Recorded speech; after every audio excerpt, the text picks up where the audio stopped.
Okay, all right, it's the time. Okay, good evening, everyone. Welcome to attend the 8th Innovation Talk in Linguistics. Today, we are glad to have Professor Arie Verhagen to give us a talk, which is entitled Evolution in Linguistics, Theoretical Innovation, Metonymy, and Miscommunication.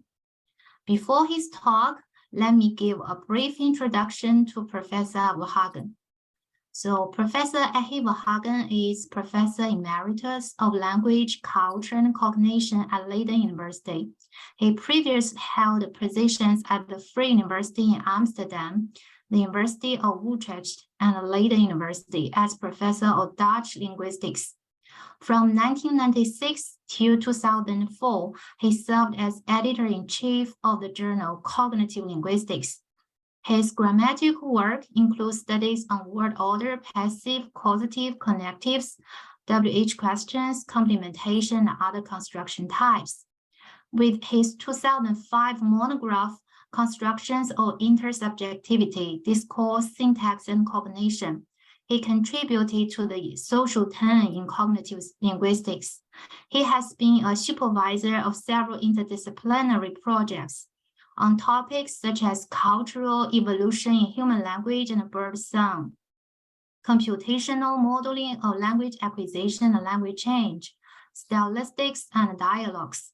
His present research is framed in a radically usage-based approach and focuses on two related themes: reconstructing some of the conceptual foundations of linguistics in terms of evolutionary theory, and perspective taking in discourse, especially narrative. He just published a new theory on the origins of this phenomenon, arguing that it emerges from the combination of iconic and symbolic techniques of communication. Okay, now let's warmly welcome Professor Arie Verhagen. So Professor Verhagen, you may share your screen and start your talk now. The floor is yours. Thank you very much, and thank you for inviting me. If everything's okay, then I am sharing my screen with my PowerPoint in which you see the title. Is that okay?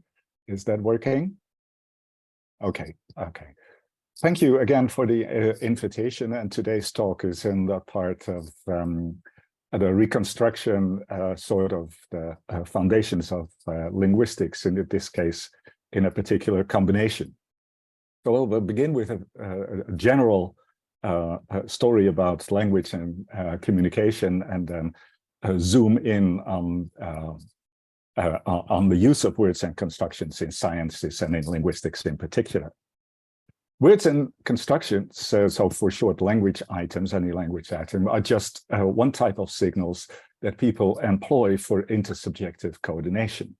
And it's useful to give a brief overview of the different types of signals that human beings have at their disposal to bring out what is special about the linguistic ones, including scientific terminology.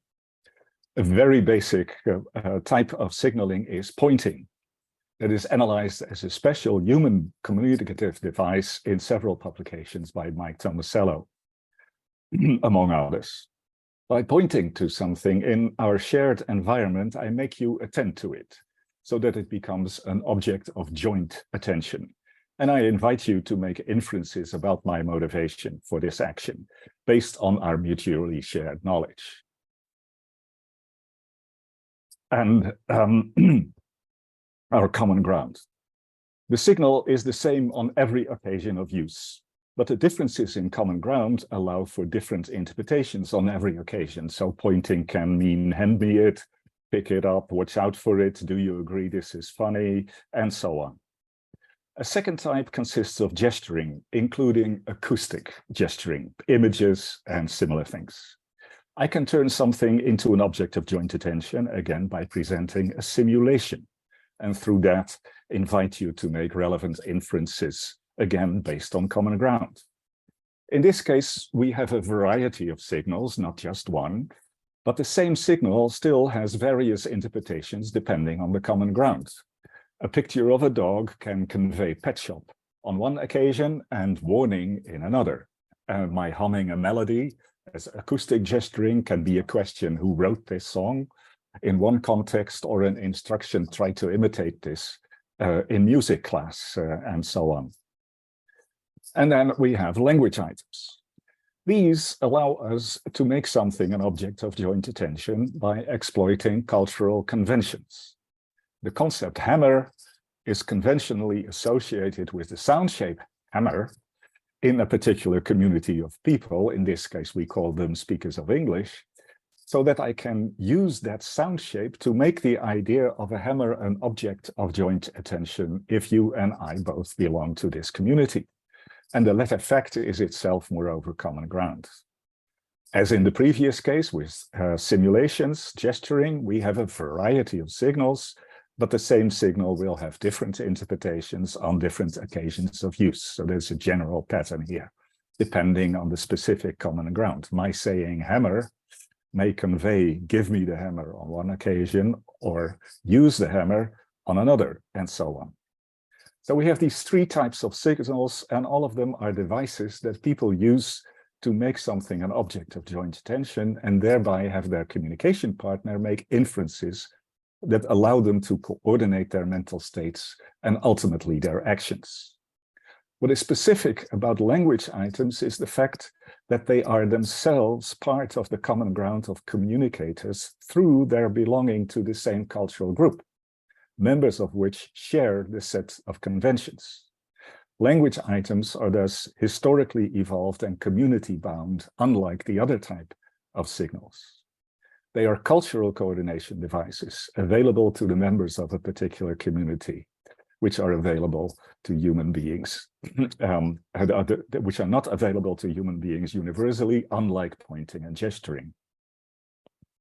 The conventional nature of language item can cause terminological and conceptual problems when the common ground, the cultural common ground, undergoes some change, especially when this change, the nature of that change is not fully recognized by all the participants. And this brings us to scientific terminology. Scientific terms are, like other words and constructions, just that, language items. Conventional coordination devices available to a community of scientists for coordinating their ideas and research activities, allowing them to invite each other to make inferences based on mutually shared knowledge. In a scientific community, this crucially involves shared scientific insights. As a consequence, a specific kind of semantic change occurs when scientific insights in a particular domain change, so especially when theories change in a fundamental way. Kuhn, 1962, points out that the Copernican revolution in astronomy changed the meaning of the term planet. The sun, originally a planet, no longer belongs to the category while the Earth does. As you see illustrated in these two mechanical models of the solar system here. Similarly, Einsteinian revolution in physics changed the meaning of the term mass. Even in limiting cases at low velocities, where the formal equations become equivalent to those of Newtonian mechanics, the term still denotes a different concept. Einsteinian mass can be converted into energy and Newtonian mass cannot. But at the same time, some aspects of the meaning of the words are maintained, which explains the very fact that they remain in use. In the case of planet, for example, not only did a substantial amount of phenomena remain as members of the category, but the concept of rotation around the center remained as well. And although mass is equivalent to energy in the theory of relativity, it is crucially linked to a conservation law in both theories. Mass in Newtonian mechanics and the sum of mass and energy in Einsteinian. Now, this situation gives rise to a special kind of potential miscommunication. When scientific insights and theories differ between communities of scientists, or when members of different communities do not have the same deep understanding of a new theory, any other theory that they are familiar with, then various communicative events run the risk of going haywire, because participants may use the same terms with different senses, inviting different inferences without noticing it. Think about the discussions about the pros and cons of old and new theories, or across framework discussions in general, or the education of novice scientists who always already have some conception of the conventional meaning of terminology involved. So such situations actually require at least some awareness of possible semantic differences in the use of the same terminology. But this is regularly absent with all the consequences that it entails. And this is precisely the diagnosis that I want to maintain of the situations with the terms nature and especially evolution in the history of linguistics since the publication of Darwin's Origin of Species in 1959. Keller, in this book of 94, provides an insightful discussion of the conceptual prison, as he calls it, of the dichotomous division of the world into natural phenomena and artifacts that prevented 19th century linguists from seeing language as belonging to a third kind of phenomena. Like here, the path here is a beaten path that nobody really intended to make, but that was nevertheless the result of repeated goal-directed human activities. But I think there is more involved, actually also in Darwin's work, especially in terms of an innovation in the concept of evolution that went unnoticed in the linguistic debates. So what I want to contribute today is intended to complement Keller's account, and like Keller's, it is also still relevant for present-day discussions. Turning to the term evolution now, the term was already in use as a scientific term among geologists and students of natural history since the early 19th century. Etymologically, it goes back to the sense of unfolding, of book scrolls. And it was then in use in these communities for the phenomenon of species changing into another, along with the term transmutation. The term was also used for the process of development from embryo to adult organism. Both were thought to involve a process of gradual change along pre-programmed lines. So that is what the term evolution then denoted. In the first edition of The Origin of Species, Darwin does not use this term. The verb evolve is used, but only once, at the very end of the book. And perhaps the reason was precisely that he was proposing an entirely new explanation for the formation of new species that did not resonate well with the then conventional use, as suggested by Toulmin. However, the term was already in common usage for the change of species through historical time, also by Darwin's associates, and he himself adopted it soon afterwards too. So I will therefore ignore this complication at the very beginning of the modern theory of evolution. So what was the nature of this conceptual shift entailed by the Darwinian revolution? It comprises two essential elements. One concerns the general character of the mechanism leading to change, and the other the actual source of one specific component of that mechanism. Darwin's first discovery was a new type of process of change that can be summarized in this way.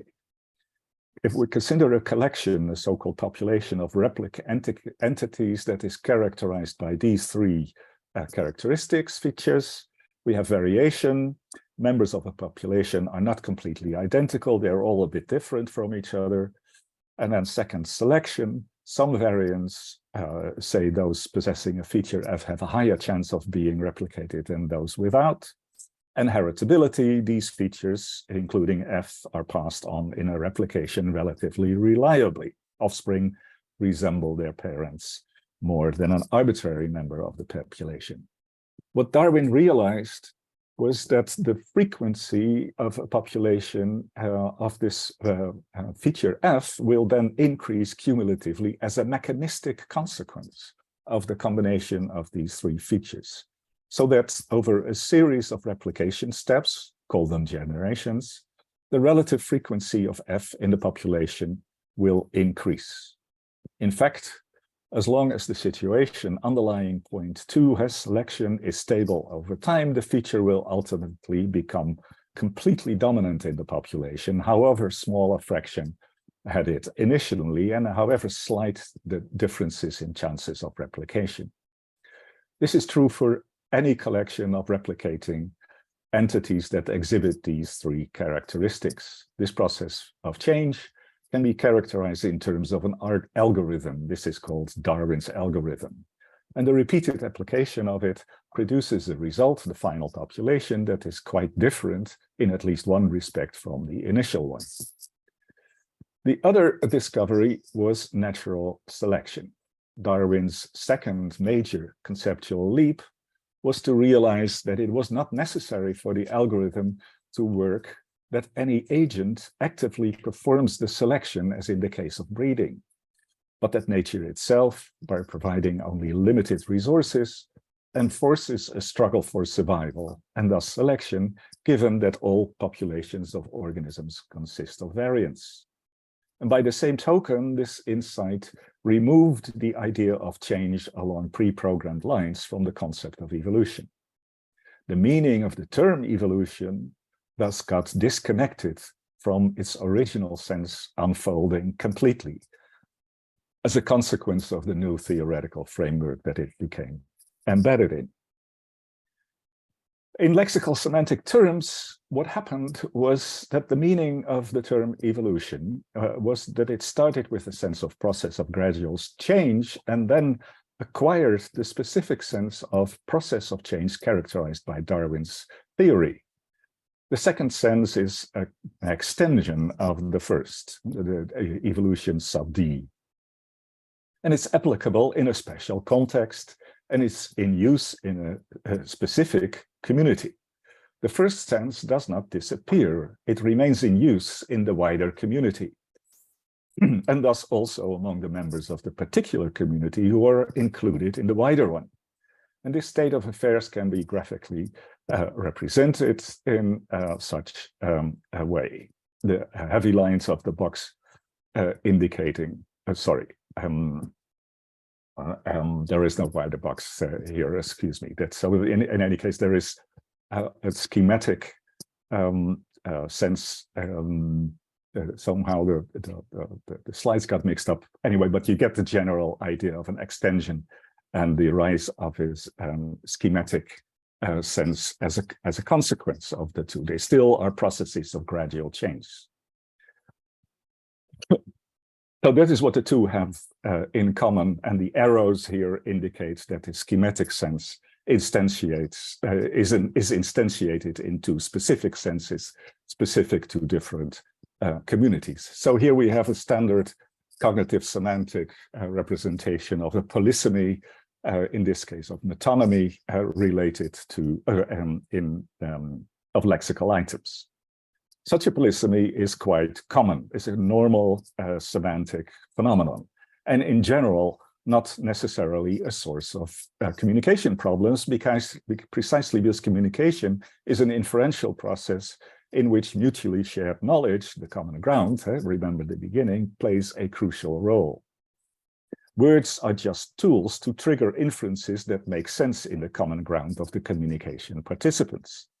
So astronomers and laymen can speak of the evolution of the solar system, and in some respects that story includes elements that we have seen above, variation in size, composition of the objects in the protoplanetary disk, some of which have a better chance of surviving than others, but there is no process of replication involved, so this is not a case of Darwinian evolution. And given the elementary differences between the theories involved, there is really little risk of misunderstanding, despite the fact that the same term is being used. But the actual common ground may differ from what the participants think it consists of when the communities of scientists, in this case, overlap to some extent, but not completely. In the case of evolution, the specific Darwinian sense has understandably become dominant in the community of biologists, as the Darwinian sub D is the prototypical basic meaning of the term for biologists, and became so quickly. So the bottom arrow here for these community, for these specialists, points leftward. For them, non-biological use of the term evolution, say in other domains than life, for them is a metaphor. If your understanding of that term includes the aspect of natural selection, of change by natural selection, then its use in other domains constitutes a metaphor, as I indicated here.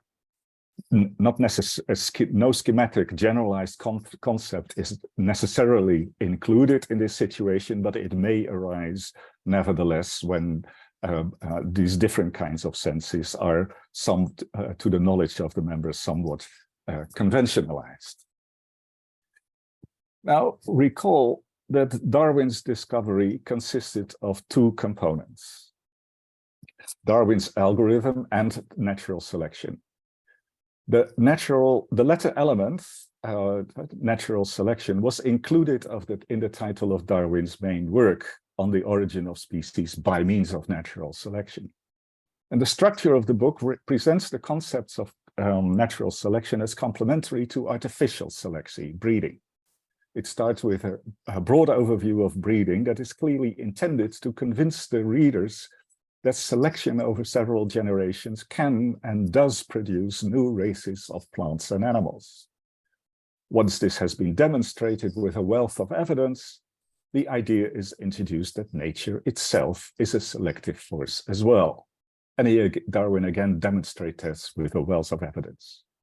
The emphasis on natural selection makes sense, of course, but the first element, Darwin's algorithm, is no less significant because it defines a whole new class of processes of change that have not therefore, before that time, been recognized, that the change in the relative frequency of variance due to some sort of selection of heritable features in a population over generations. So the conceptual shift from breeding to natural selection was explicit and obvious, and it had the immediate consequences of disconnecting the meaning of the term evolution from its etymological sense, root sense of unfolding, but the shift to population thinking in the new concept of evolution actually has an even more radical effect. Not only does it make evolution independent of an agent, it turns it into, it's a necessary conditions for thinking of a process of change without a pre-programmed end state, unlike the development of individual organisms from eggs to adults. As biologists say these days, populations evolve, individuals are selected. Some dinosaurs change into birds, but no individual dinosaur ever became even a bit more bird-like in its own lifetime, and so on. This has become, of course, an indispensable part of the concept of evolution for members of the specialist community of biologists, but not so obvious for others. Population thinking is hard, and linguistic, precisely in its history, turns out to be a case in point. In 1860, so very soon after the original publication, a German translation of The Origin of Species appeared. And Ernst Haeckel, then professor of zoology at the University of Jena, sent a copy to his linguist colleague August Schleicher, you see his picture here, who was a leading figure in the then blooming research program of Indo-European historical linguistics. Haeckel supposed that Schleicher might find it interesting and useful, and it certainly was. In 1863, Schleicher published an essay as a little booklet relating Darwinism to relating linguistics to Darwinism, and it was translated in 1969 into English. And Schleicher intended to show that the process that created languages were of the same kind that Darwin had analyzed in Origin, and that linguistics thus belonged to the natural sciences. And he formulated his main thesis in this way, and I'll quote only from the English translation from 1869. Languages are organisms of nature. They have never been directed by the will of man. Here he uses the term nature in an immediate connection to the idea that the emergence of a language cannot be determined by human volition. It is in this sense of nature as the opposite of artifact that we also find in Darwin, and the opposite of designed, that languages belong to nature and thus linguistics to the natural sciences. And this is, as I suggest, completely in the spirit of Darwin. But population thinking and the notion of organisms, the interpretation of the notion of organism is a very different matter. This is how not just absent in Schleicher's formulation, the idea of population thinking. Schleicher's formulation is actually in direct conflict with Darwin's insight. You see his description of the languages rising, developing according to definite laws, and then growing old and dying out. Those are terms that apply to organisms, not to population. And the phrase definite laws here too does not refer to a mechanistic process of change in relative frequency or variance of a population. It is developed, it suggests the idea of a pre-programmed path, which is precisely what Darwin dispensed with in the evolution of populations. Excuse me. So the use of his term fits how equates basically the senses of population and change in an individual organism is applied to both. Consider also his description of Darwin's enterprise as the way Schleicher summarizes Darwin's enterprise, which follows a paragraph on the development of individual organisms. Then, having done so, having given such a description, Schleicher say that Darwin went a step further, and some of his colleagues, then other zoologists and botanists, here he says, not only have individuals a life, but likewise species and races. They as well have arisen gradually, and so on. So he equates the notion of life for both individuals and populations, which was clearly something that Darwin was not doing, that Darwin was differentiating, that was part of his innovation. So rather than recognizing the difference between individuals and populations, Schleicher equates them. So he has not grasped this crucial component of Darwin's theory at all. This theory was based on the insight that explanatory causal processes involved in these two processes of gradual change are crucially distinct, but Schleicher treats them as the same. So here we have a clear case, I think, in the history of science, where a misunderstanding that went unnoticed due to differences in the semantic networks in different communities of scientists. Now, Schleicher was definitely not the only one having difficulty in grasping this point, as we will see, but it is useful to have a look at Darwin's own views first, partly for chronological reasons. In 1871, so briefly after the English translation of Schleicher, Darwin published The Descent of Man. And in the general introduction to his theory, he devoted a passage to parallels between his approach and insights from historical linguistics. And here are some two excerpts from that passage. So the formation of different languages and of distinct species and the proofs that both have been developed through a gradual process are curiously the same. So that is a similar idea that Darwin formulates here that Schleicher did recognize. But when we go further, we see that Darwin construes an analogy between languages and species with a focus on the primary source of extinction being language items, words, as he calls them here, words, and then like all languages gradually become extinct, but it is words that are that are being selected. So that's how confirms that he was thinking and making a distinction between the population level sense and the individual level sense two languages in his analogy as well. But it is useful to focus on these two passages. Quoting from Max Müller, in a positive sense, approvingly, he characterizes the survival as words as due to their success being due to their own inherent virtue. That is to say, it is because of their own usefulness and not because anybody selects them to survive that they actually survive. And at the very end of this passage, we find this statement that the survival or preservation of favored words in the struggle for existence, in the competition between words, is natural selection. So for present-day readers, the use of this term may come a bit as a surprise, because we associate it very strongly, in natural selection, with biological evolutionary theory. But recall that this was not yet the case in Darwin's own time.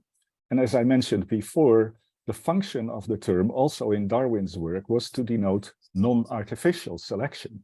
And that is precisely the impact of Darwin's Müller's quote, words owe their success to their own inherent virtue.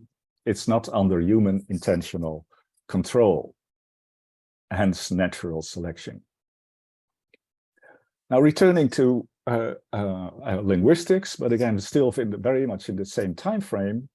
In the same year that Darwin published his second major book, William Whitney, who was professor of Sanskrit and comparative philology at Yale in the United States, delivered a lecture criticizing Schleicher and rejecting his characterization of languages as organisms. Unfortunately for linguistics, he actually commits the same error as Schleicher, not recognizing the impact of the discovery of a whole new type of processes of change, those consisting in the change of relative frequencies of variance in a population. If we look at this passage, he talks about an egg going into the hatching room, coming out a chicken, and comparing it to a bale of cloth going into a factory and coming out a bale of cotton going into a factory and coming out a piece of cloth. And then saying that even though some laws, mechanisms are applying to both cases, the second involves human action that should be included in the explanation. We do not, because of the some similarities, decline to peep inside the factory door and satisfy ourselves with assuming that the cloth is a purely physical product and an organism because the chicken is so. But then he accuses Schleicher of doing precisely this. So here too, we see that he actually only addresses the individual level sense of the term organism and sees no distinction. Doesn't see the distinction between the processes at individual and population level. So it's a kind of paradox here that Whitney actually criticizes Schleicher on the basis of the same poor understanding of Darwinian thinking as Schleicher. In a sense, I think I want to say that Whitney's is even poorer, as he does not accept the point that language items, in Müller's words that Darwin cited, owe their success to their own inherent virtue and not to intentional design. Whitney does acknowledge from the start of his essay that no individual human being has the power to create a language, but he claims that this does not make language different from other projects that require massive cooperation, such as building a pyramid. The characterization of language that Whitney offered as an alternative to organism was that of an institution, comprising a set of conventions. And with this idea, he had an important influence on Ferdinand de Saussure, and through that, and through him, on 20th century linguistics. But these concepts, convention and arbitrariness, were not really elaborated theoretically. In particular, it remained completely elusive in Whitney's work what the origins of conventions and arbitrariness might be. Given his comparison with the processes of development or building pyramids that he makes, one can only think of goal-directed activities and design. And Whitney, in fact, in another passage of the same criticism, explicitly formulates a completely voluntarist outlook, as Alter called it, and which you see quoted here. Languages only change by human action, and since human action depends on human will, languages, instead of being undeterminable by the will of man, which was Schleicher's starting point, they are determinable by that will and by nothing else. For Schleicher, the point that languages are not determinable by the will of man was sufficient to subsume the field under Darwinism, but by the same token, he was not making a theoretical distinction between populations and individuals, and thus categorized languages as organisms and continued to see evolution as a kind of process similar to development of an individual organism. Whitney actually does the same and therefore rejects a Darwinian approach to language. In everyday language use, the metonymic application of the same term to both categories and category members is very common. The steam engine has changed the world versus the steam engine has exploded. But what both Schleicher and Whitney fail to recognize here is that this is no longer straightforwardly valid for the term organism in this new theoretical framework. A Darwinian approach crucially differentiates between processes at these levels, so that the senses of a term and the network of conceptual relations they enter into change with the transition to a new approach. And it is this fundamental lack of understanding of Darwinian thinking that prevented both linguists from seeing the possibility for cultural phenomena of the third kind beyond natural phenomena and artifacts that Keller has noticed. It was only because of a number of developments in the 20th century that an explicit and consistent theoretical understanding of several cultural phenomena, including languages, as not directed by the will of man, in Schleicher's terms, could be combined with the idea that they come into existence as a consequence of human actions.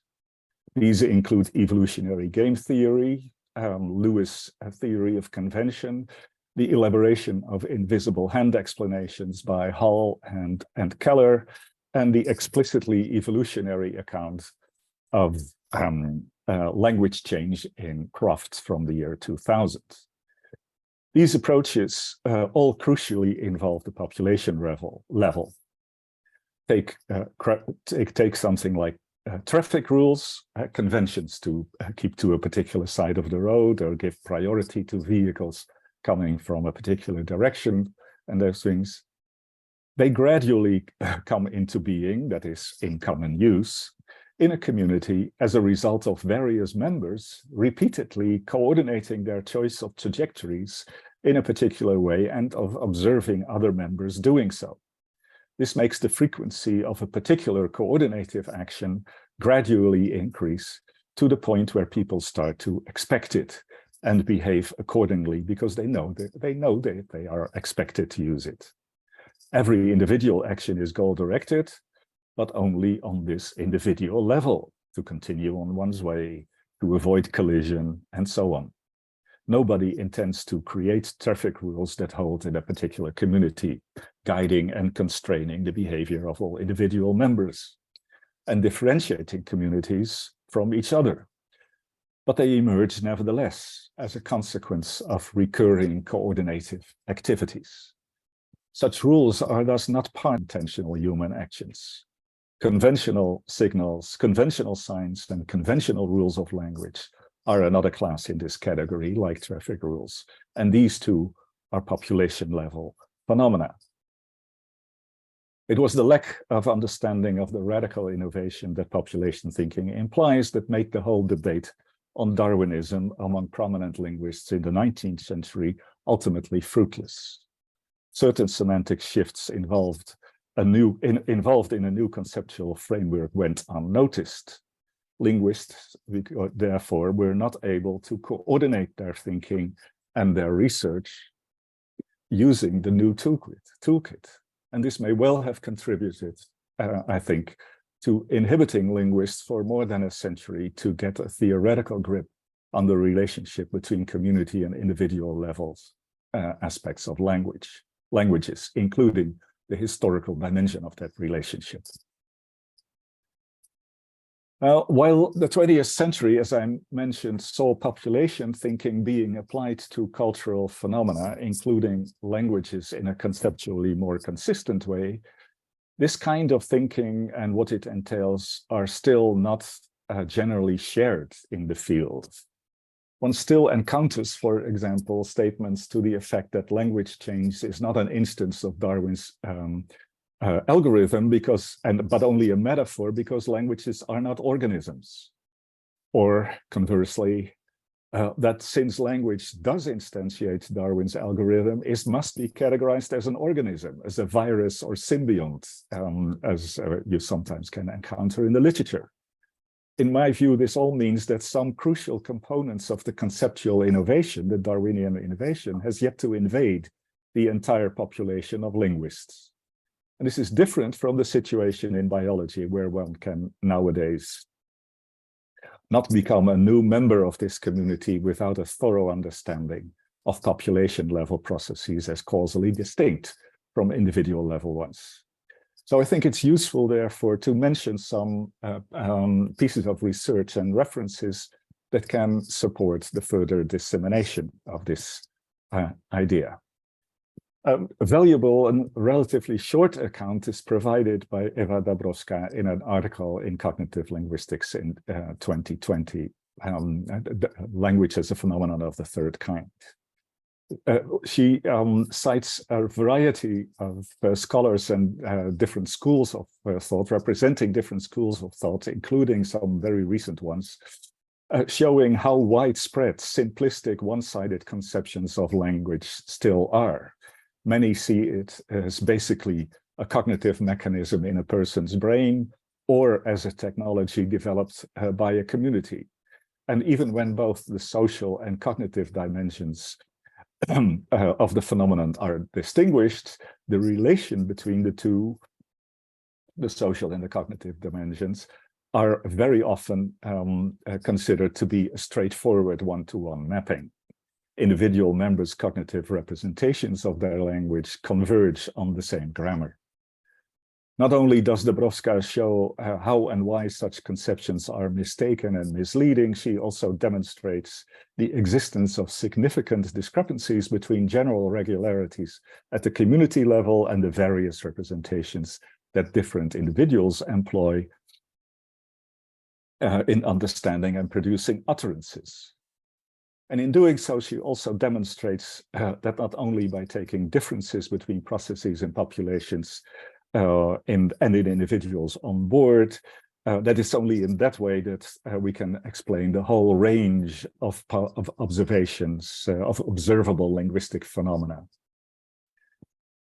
Now, as she states, such an outcome should actually be expected within the usage-based, the present-day usage-based framework, given that both the difference in individuals' resources and the different communities that they belong to. And Dirk Gerards is an earlier predecessor of this idea with his development of cognitive social linguistics, as he calls it. However, this view has only gradually emerged since the time the usage-based program was first explicitly formulated, particularly by Linneker. Initially, it was set up as a program investigating linguistic knowledge as resulting from linguistic experience leaving memory traces, and repeated experience producing entrenchment. So in a way, a radical opposite to a program seeking to establish innate knowledge of language. So it was concentrating on knowledge of language. Linneker, in later work, recognized the need to ultimately distinguish between entrenchment in a single speaker and conventionalization in a speech community, but he only did so also in his more recent work in a footnote. And he still considers meaning for a single representative speaker the primary object of linguistic semantics. But in the meantime, many practitioners of the usage-based framework had in fact started to incorporate the distinction between the individual level, labeled cognition or mind, and population level, labeled as community, society, more systematically. What's going on? Okay. Oh, this goes too fast. It's sorry for that. Here we are. So especially important here is how the approaches under the rubric of complex dynamic systems or complex adaptive systems, as they're called. And not only do these include the study of both individual and community level phenomena as necessary components of a comprehensive account, it also accounts for the fact that there is no simple, straightforward mapping between regularities at these two levels. Variability is everywhere. So in that respect, they represent a further step forward in the development of the usage-based linguistics and cognitive linguistics, in cognitive linguistics. But even here, the metonymies introduced with novel theoretical insight are still not always recognized fully and sometimes create a risk of misunderstanding. Hierarch, for example, includes the term includes idiolects as individual lects as the smallest type of member in his category of lects, languages at different levels of numbers of users. And in an important paper on complex adaptive systems, it is stated that language exists both in individuals as idiolects and in community of users as communal language. So in these kinds of statements, idiolects and dialects / languages are considered to be phenomena of the same type. And we do so in common parlance, in everyday speech, when, for example, we talk about Barack Obama's language, when we discuss his personal style and his linguistic preferences and habits. But this obscures the fundamental theoretical insight that has been introduced with population thinking, namely the insight that the emergence of conventions is a community-level process distinct from the emergence of cognitive units and routines for speaking and understanding, what we call knowledge of language, in an individual. In my 10 lectures on cognitive evolutionary linguistics, second lecture, I argue that the idea that these two notions can be conflated, even if meant only temporarily, is untenable if linguistic theory is to be both internally consistent, empirically justifiable, and compatible with general cognitive and biological scientific commitments. Scientific achievements of the 20th century actually make it necessary, in my view, for explanatory purposes to assign the notions conventionality and entrenchment more precise and distinct senses than in everyday life. The former denoting a socio-cultural process, the latter an individual psychological one. This is precisely the main point of the research program that Hans-Jörg Schmidt has been developing in recent years, and that has culminated in his monograph from 2020. The dynamics of the linguistic system with this subtitle, usage conventionalization and entrenchment. He uses the metaphor of what he calls Tangle machine, a single engine simultaneously driving several different mechanisms to elucidate how conventionalization, a sociocultural process, and entrenchment as a psychological process can be kept distinct, while they are both ultimately driven by the process of recurrent usage of communicative signals. In this, if you give this kind of picture, there is people interacting, which on the one hand makes each individual learn the language and change their knowledge of their language, but ultimately at the community level also driving the process of conventionalization. In a single individual, repeated activation of language item leads to their entrenchment and to schematization in the case of overlapping items. And such routines and schemas guide production and perception. They're easily activated, so there's a feedback cycle. In a community, recurrence of similar interactions between multiple pairs of members leads to expectations about what constitutes effective communicative behavior in that community. So which sound patterns to associate with which concepts. That is, conventions that in turn license the use of these patterns among the members of the community. The former, entrenchment, results in habits, but the latter, convention, have a normative, a rule-like character. Individuals form habits based on experience, activated in their interaction with the environment. Only communities of interacting individuals develop conventions that members use for coordinating their behavior. This is why an idiolect is a different kind of phenomenon than a dialect or a language. The idiolect is defined by a set of habits, while a community-level language consists in a set of conventions.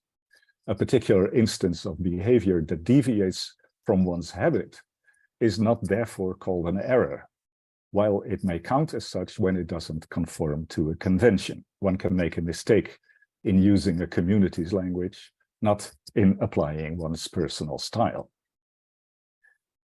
Notice that in developing and elaborating these ideas, we have actually assigned much more precise senses to the terms convention and habit than a dictionary describing common usage would give. In this framework, they are completely non-synonymous. One can now no longer be used as a component of the semantic description of the other. This loss of flexibility is not to be lamented, though. On the contrary, it is a symptom of progress in theoretical understanding. In fact, with such an improved theoretical understanding, old terminology becomes vague and ambiguous, as I said at the beginning, especially with regards to such terms as evolution and development. Persisting in the use metonymically of such terms for all phenomena that they are used to be applied to becomes an obstacle to fruitful scientific communication and collaboration, that is, to further scientific progress, which is founded on scientists being able to build on each other's work. Accepting increase in precision in the sense of such terms as a necessity inevitably comes with a cost, namely some discrepancy between the scientific understanding of certain terms and their usage in the communicative practices of wider communities. Now, obviously, I think the remedy should not be to stick to the common usage in the specialist field. What it does require is clarity and explicitness in education, training, and science communication when introducing the specialist insight to young people, novices, and the general public, based on an awareness among the specialists themselves about the semantic discrepancies, that is, the differences in conventions between partly overlapping communities. In linguistics, the full acceptance of population thinking actually requires a radical rethinking of the sense of several fundamental terms, that is, of the precise nature and status of the concepts denoted by them. Now, in previous work, in other recent work, I identified some of these issues and suggested ways of resolving them, but let me, by way of conclusion of this talk, restrict myself to only one or two and invite you to contemplate the consequences for a single term, for example, grammar, and what kind of conceptual innovation of our understanding of that notion is required by this way of thinking. On the one hand, linguists use the term grammar to denote regularities in patterns of combinatoriality of linguistic elements in use in a particular community, a population level phenomenon. That's what you find in a grammar of language X. On the other hand, we also use it as linguistic scientists to denote a speaker's competence to combine linguistic elements in a meaningful way in the utterances that she produces or understands. So that's an individual level phenomenon. We know from, among others, Dabrowska's work, that the two types of regularities do not at all have to map onto each other in a straightforward way. They're causally linked. They're both being driven by the process of language use in interactions, but they're crucially distinct. A question like, is grammar cognitively real, or is a construction cognitively real, should actually be abandoned by linguists, not because linguistics is not concerned with cognition, it is, but because the question does not make sense anymore. It is too ambiguous. It invokes actually an old way of thinking that simply does not allow for a single answer in our present understanding of the causal processes underlying languages and knowledge of language. It's actually as if a question like, what makes the heavenly bodies move through the sky, would actually still make sense in astronomy. And finally, at the very end, linguistic semantics, on a more positive note, can, I think, find an interesting and important domain of empirical investigation in polysemies and their evolution in various scientific disciplines, not just our own, especially various others. And conceivably also support our colleagues in other fields to avoid controversies over common conceptual issues in those fields and their communication to wider audiences that have a source in unnoticed metonymies, where these can be shown to play a role. That's where linguists with these kinds of insights might be generally scientifically useful. And with that, I thank you for your attention.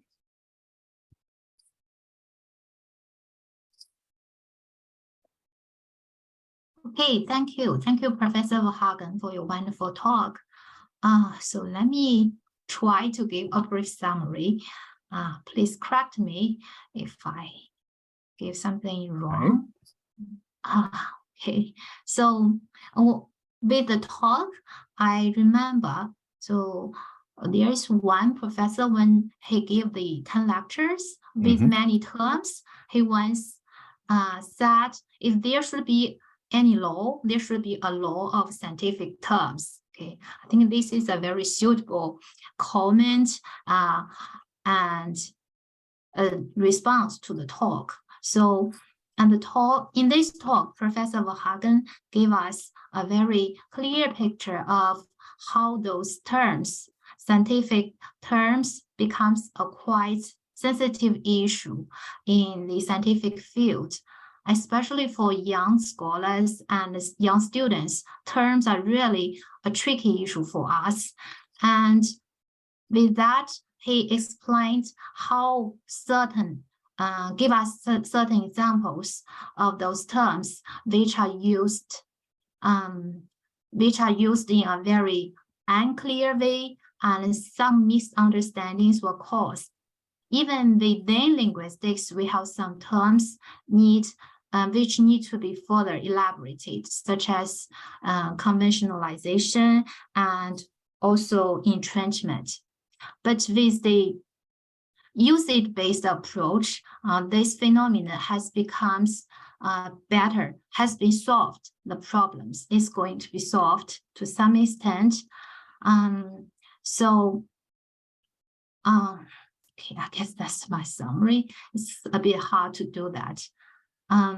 So with as for the future prospect, Professor Verhagen tried to convince us or to tell us when terms are taught or when terms are explained, it should be explained with higher clarity, higher level of clarity, and more explicitly, and also communication within the scientific fields are encouraged to solve those problems. Okay, so that's my summary. Thank you. Okay, now let's come to the Q&A session. If you have any question, please unmute yourself, or if you are too shy, you can just type your question into the chat box.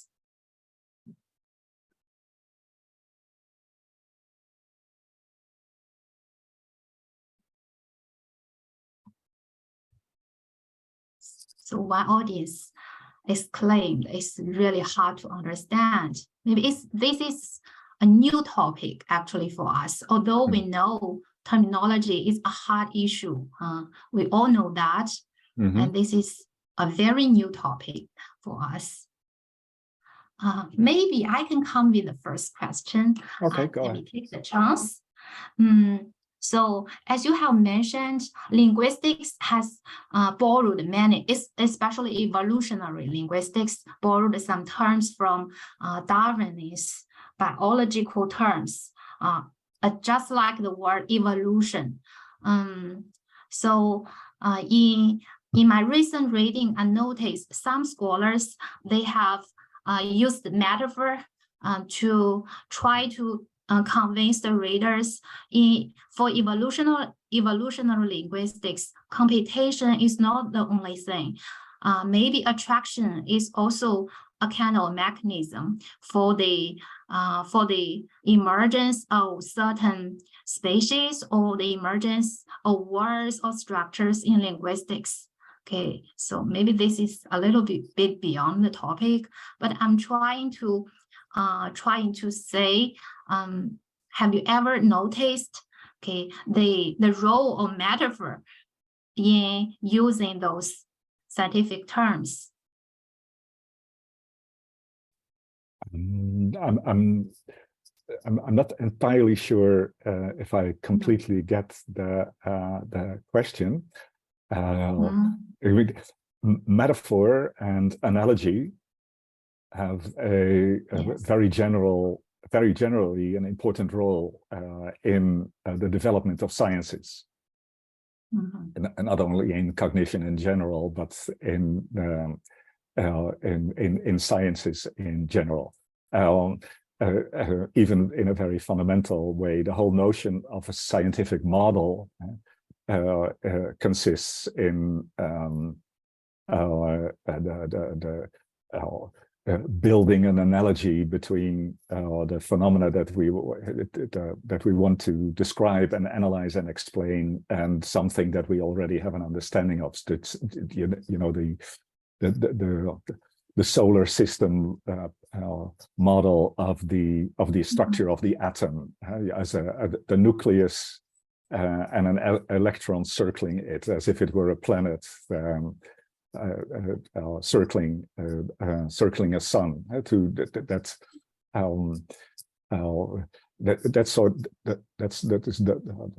a particular model of the structure of the atom that played an important role in the scientific progress of understanding the structure of atoms with a lot of empty space in it, and so on.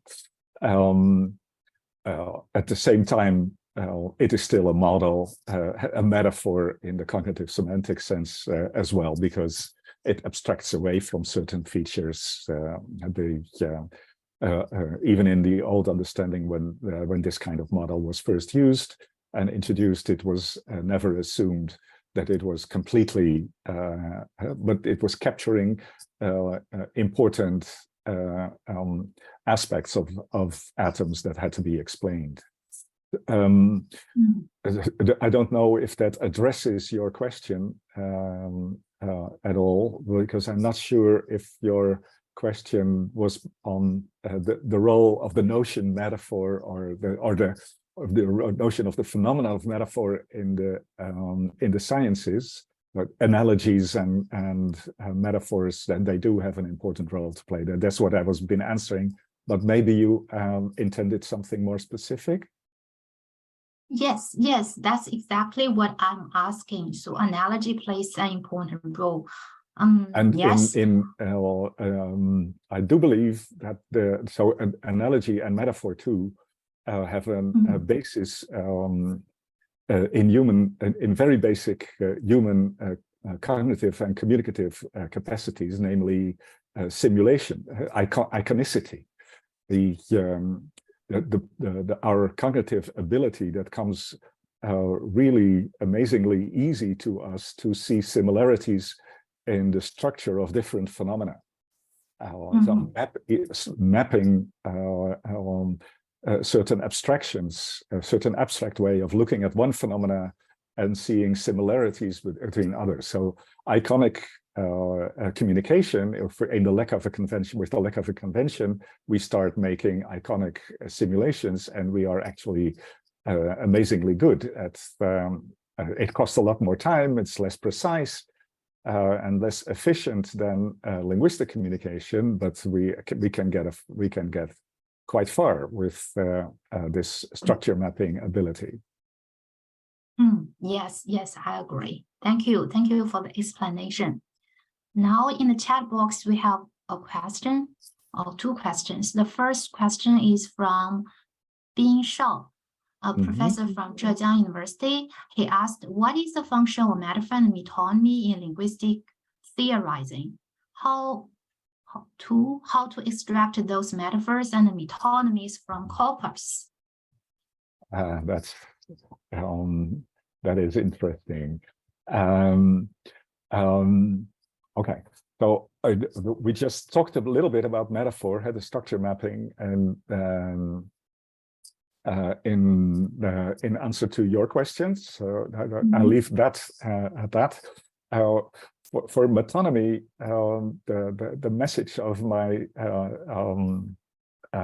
my whole talk is actually that as scientists interested in explanation and consistent theoretical work, consistent theoretical explanation, we should actually beware of metonymy, because the metonymy, like metaphor too, but especially metonymy, can lead to unnoticed polysemies in the use of the term, and thus be a source of confusion in scientific communication.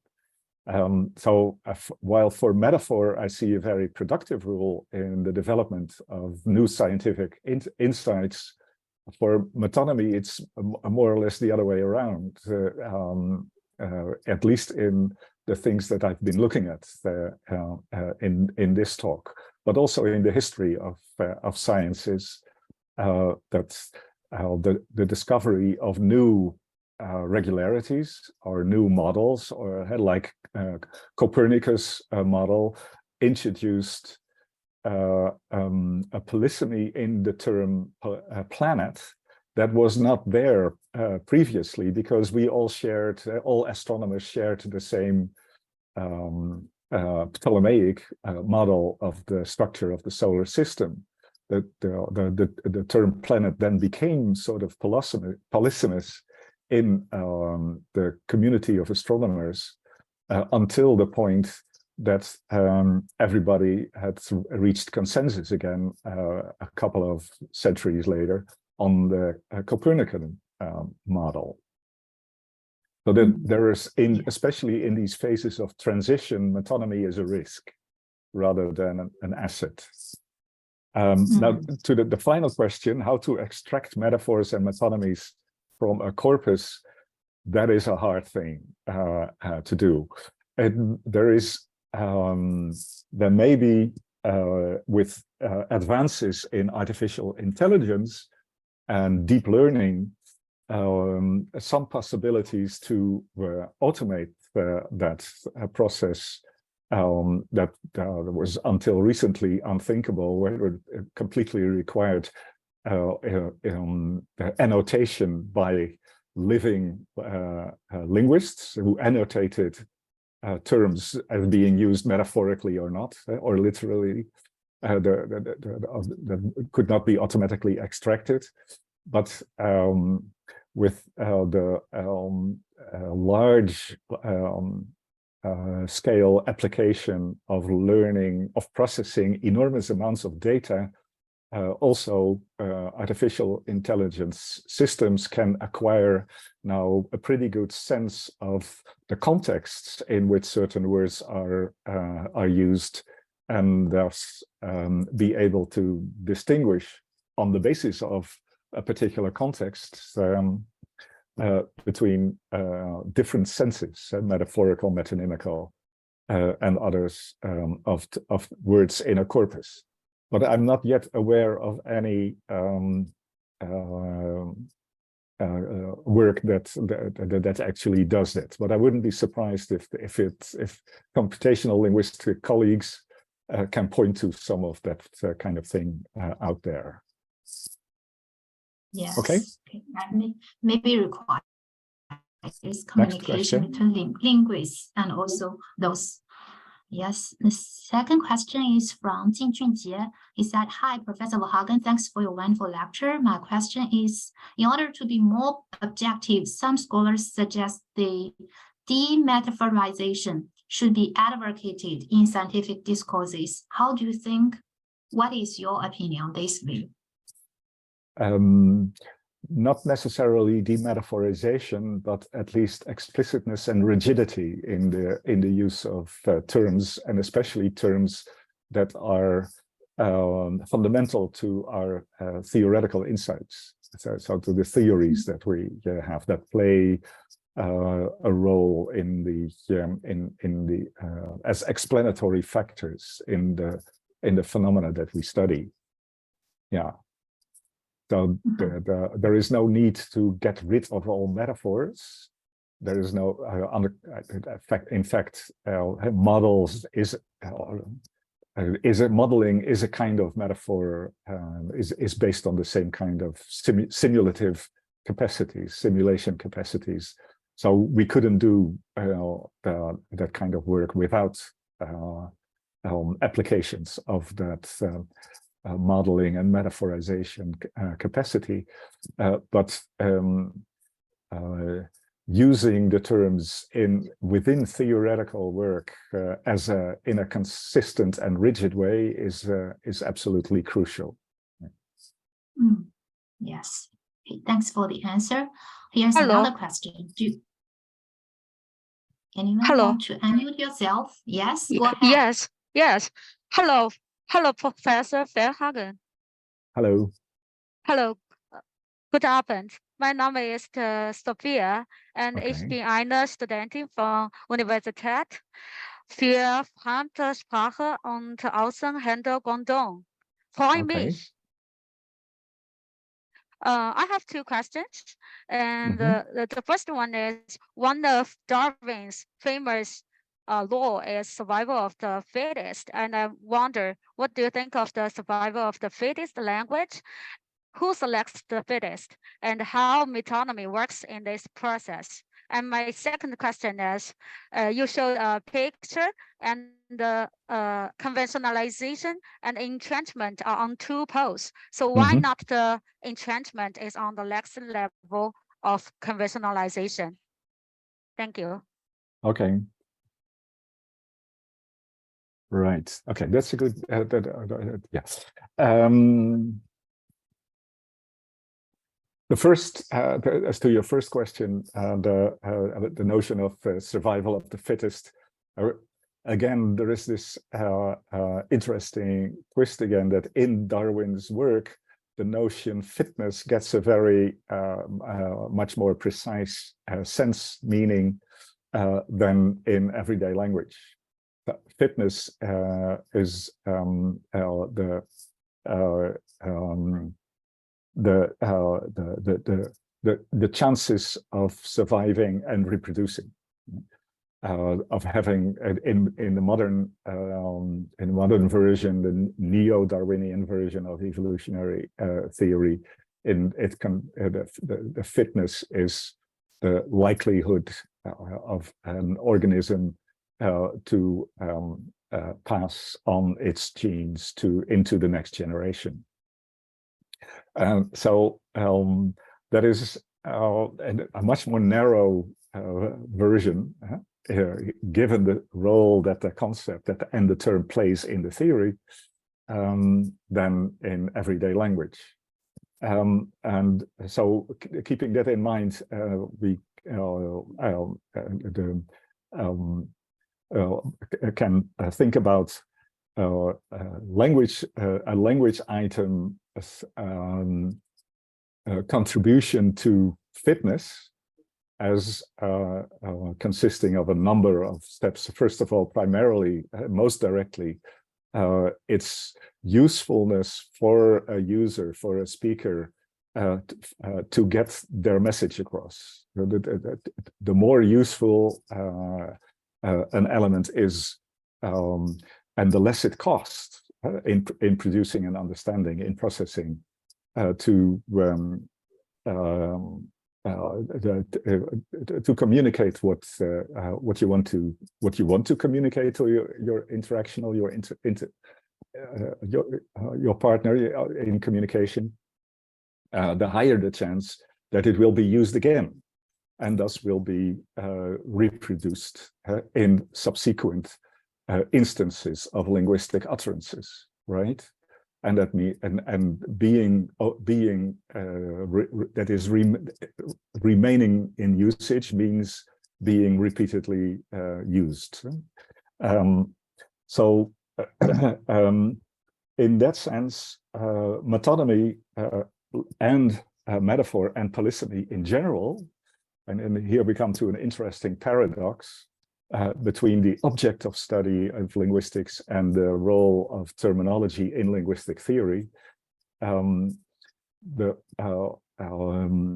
whole phenomenon of metonymy and polysemy contributes, has a role, plays a role in this survival of and reproduction in more and more linguistic utterances of words and constructions too. It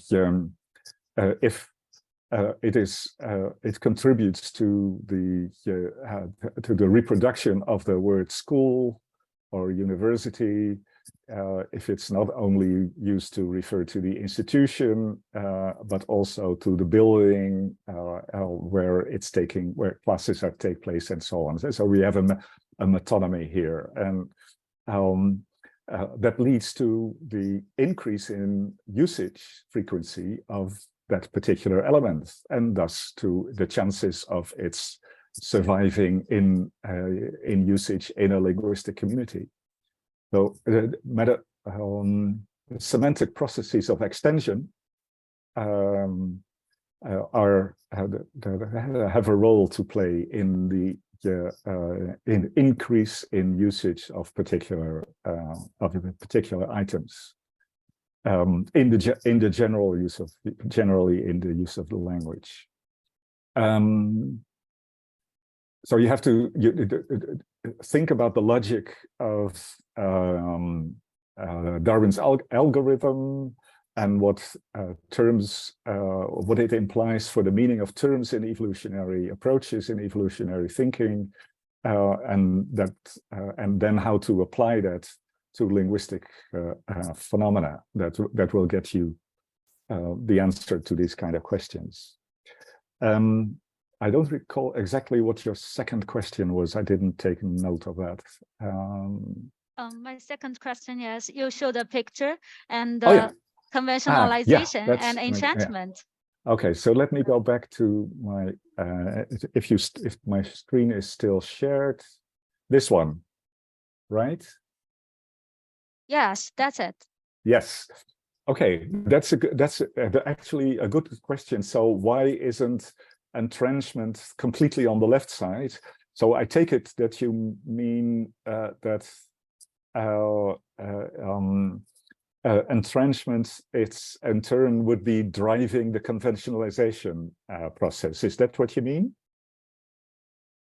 I think why not the entrenchment is on the next level of conventionalization?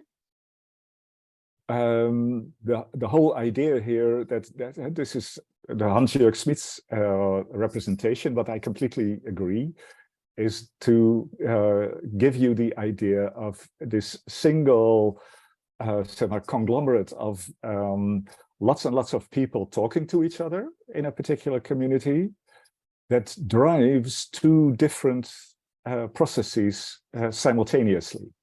For each individual, the process of routinization, memory traces resulting from experience is going on.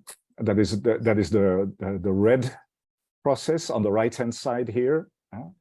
And there is another process that is driven by the chain machinery, but it is another process that goes on at the community level. On the basis of the same interactions, what goes on is that the frequency of certain patterns in certain circumstances are observed to be relatively high. We unconsciously or consciously, doesn't matter, notice that certain ways of talking have a better chance of people coordinating their activities, allowing people to coordinate their activities than others, of making themselves understood, of individuals making themselves understood, and they thereby become a norm in the community. They are observed to be very frequent, and the high frequency is interpreted as a kind of norm by the members of the communities, and not only that, not only interpreted but also recognized, acknowledged as a norm. This is the way we speak here, and that is just a different kind of process. So whether we put conventionalization on the left and entrenchment on the right, or the other way around, is no different. It doesn't matter, top or bottom. It's just that there are two different processes driven by the same recurrence of communication events. Does that answer your question? Yes, gotcha. Vielen Dank. Okay. Vielen Dank. Okay, thank you. So in consideration of time, let's come to the last question in the chat box. Okay. The question comes from Linda. She said, do you have any consideration on the application of cognitive linguistics in translation?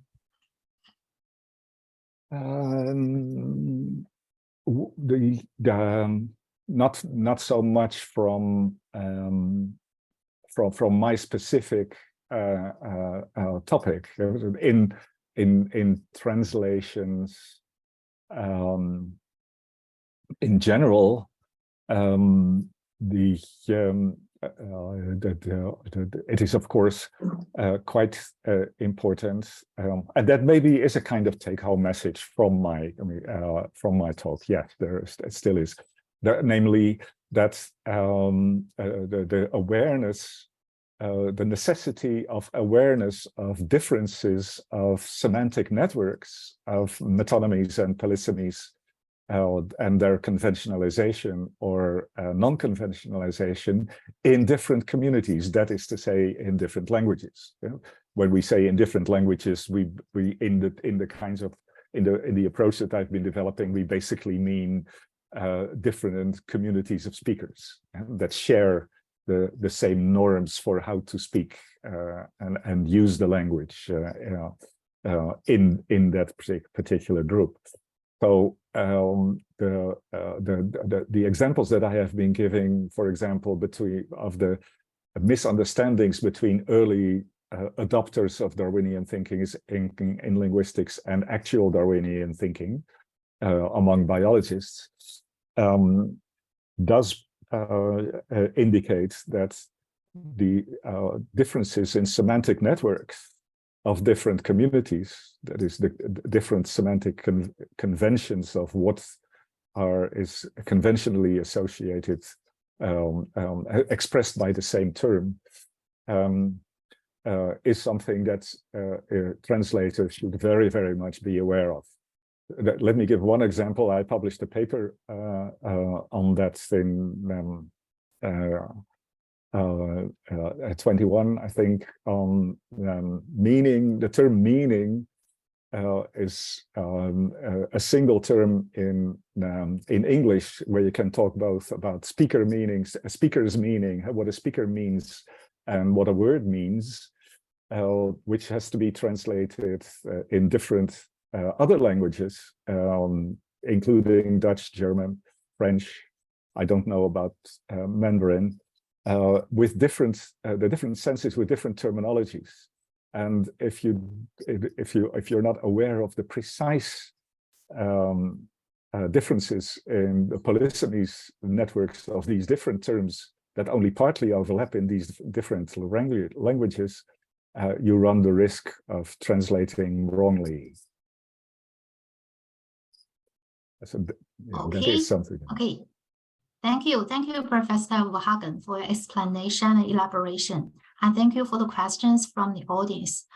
Okay. Since we still have 4 minutes, let me give the last chance to Thomas. Thomas, do you have any comment? First, Hi, I'm Thomas. attracted by your background. Is that a skeleton of a bird or skeleton No, of no. That is my background is a picture of a piece of glass artwork, colored glass artwork, okay, that is on our living room wall. Okay, now, at home. we take the conceptual matter theory proposed by George Lakoff and Johnson as a critical advance since Aristotle. And could you name some of the theories after that you think they are as critical as Lakoff and Johnson? As Lakoff and Johnson. That theory is very simple and simple to understand. Such things like love is a journey, internet is highway. So all these can be generalized into something like A is B model. A is B model. Yeah. So it's very easy to comprehend, and but it has profound implications. And since then, in the past 30 or 40 years, what kind of theories of metaphor or metonymy can you take them as revolutionary or critical? Actually, I wouldn't say there has been any revolutionary innovation that fundamentally changed our conceptions of metaphor since Lakoff and Johnson. So it's still a groundbreaking basic work. A lot of empirical work has been done, on the one hand, investigating metaphors in various domains. A lot more progress has been made analytically, at least, in the field of metonymy, which is much more varied and diverse than a metaphor thing. But again, that has not fundamentally changed the theoretical basis of our analysis. So as far as theory goes, as far as I'm not a metaphor specialist, so I should make that clear at the beginning. So I may be missing out something, but also from the work by Gerard Steen, who is now one of the most prominent metaphor theorists around, I wouldn't say his work too is still fundamentally based on Lakoff and Johnson. But I do think that that we have gained a little bit more deep understanding of the cognitive capacities underlying metaphor,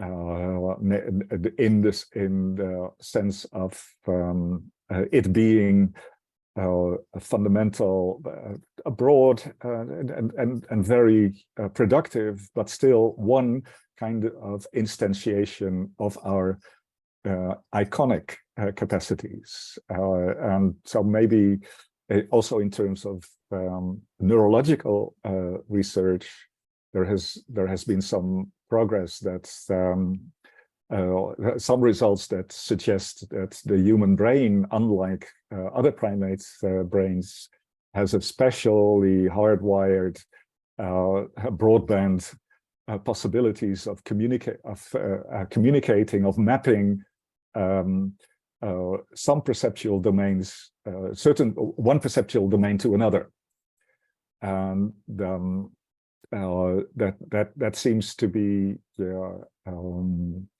so the general ideas I've been also saying previously of our capacities to straightforwardly see similarities and use similarities and create similarities between different domains of experience. And you see the connection to metaphor is more general than just metaphor. Yes, thank you very much. Thank you for the yeah. Our theoretical understanding has deepened, but not revolutionized. Yeah. Okay. Then the last simple questions. So you mentioned Darwinism and mentioned the biological evolution and the evolution of language. And does that mean they have some kind of parallel between the linguistic evolution and the biological evolution? That's the whole point. That's the whole idea that they. So and not just language. So in there are cultural evolutionary. So language evolves, but it doesn't replicate through genes. It replicates by imitating behavior. We imitate other people's utterances, and a child learns to speak like the rest of the community.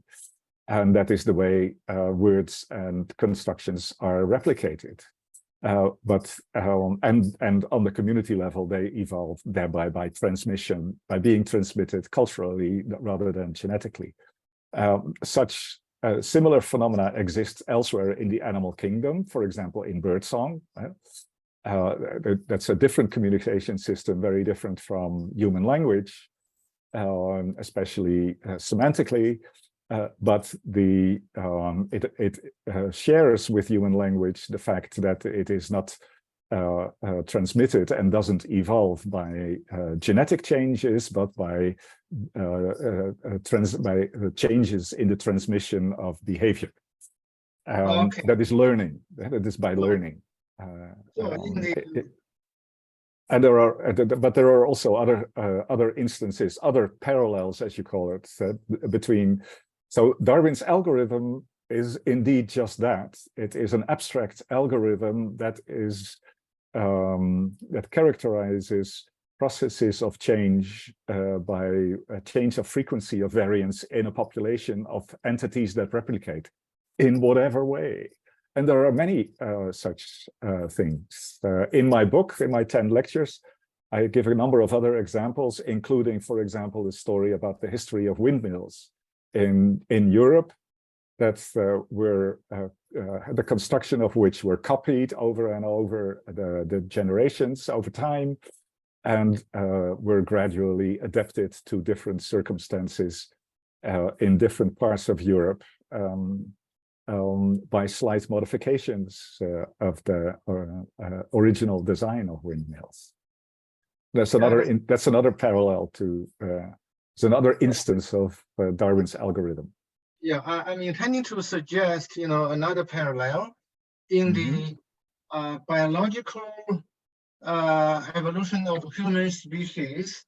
We have genes, and by testing the human gene, we can know this is the offspring of another, kin or Asian ancestors. But what about the constructions of language?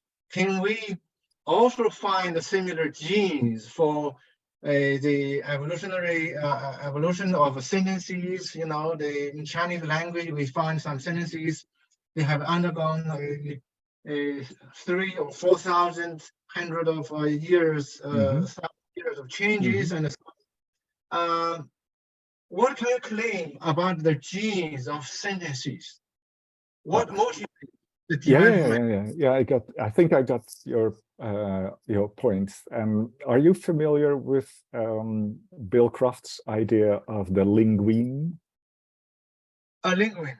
Linguine? No, not really. Okay, so he introduces that term again in a sort of parallel way, evoking Richard Dawkins' use of the term meme. You may have heard about that. The meme was pardon? M-E-M-E. M-E-M-E. Yes, yeah. And Richard Dawkins, does the name ring a bell? So he introduced this idea, just like Darwin suggested that the processes by which languages change are, as he calls, curiously the same as the processes by which species emerge. Richard Dawkins suggested that there is a curious parallel between the way, say, items of memory are, that's why he uses the term meme, items in memory are transmitted and change, and conglomerates of memes, of items in memory are transmitted and change over time. So that introduces the idea of cultural evolution, basically.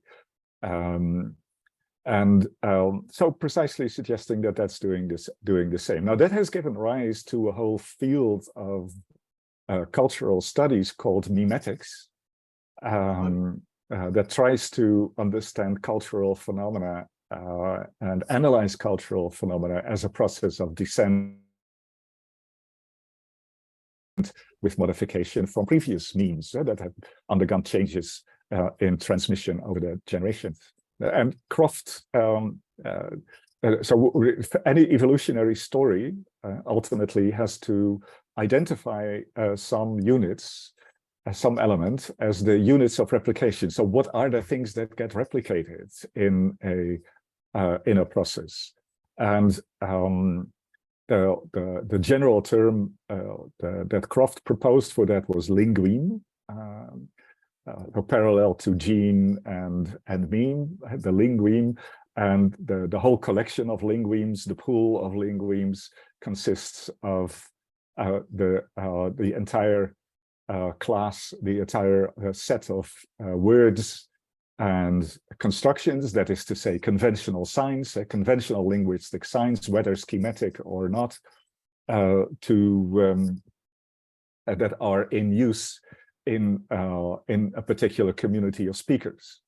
Just like the gene pool is the whole set of genes and all their variants that is available, present in a community, in a population of organisms of a particular of a species. And that makes a lot of sense. So we all the time, when we make utterances, when we communicate, in the process we replicate words and constructions from the linguine pool that we have access to in our new utterances. And so historical linguistics can try to trace the particular history, and that is, in this case, the cultural evolutionary history of these kinds of replicating entities.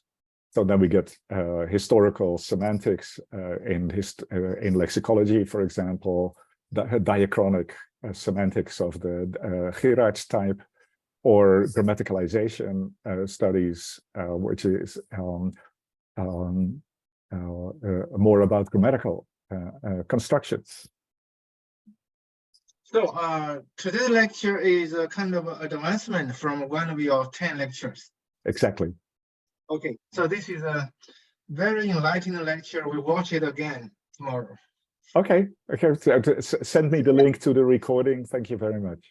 Okay, back to our chairperson. Okay, thank you for the discussion. We have learned a lot from your discussion. So this paper is going to be published in the journal Cognitive Semantics. Can you see my pointing here? So Cognitive Semantics. So you can have the information here. Maybe here you can find the link. So if you have a great interest in this paper, you can read the paper by keeping an eye on this journal. Okay, so at the end, let's thank Professor Verhagen again for your wonderful talk.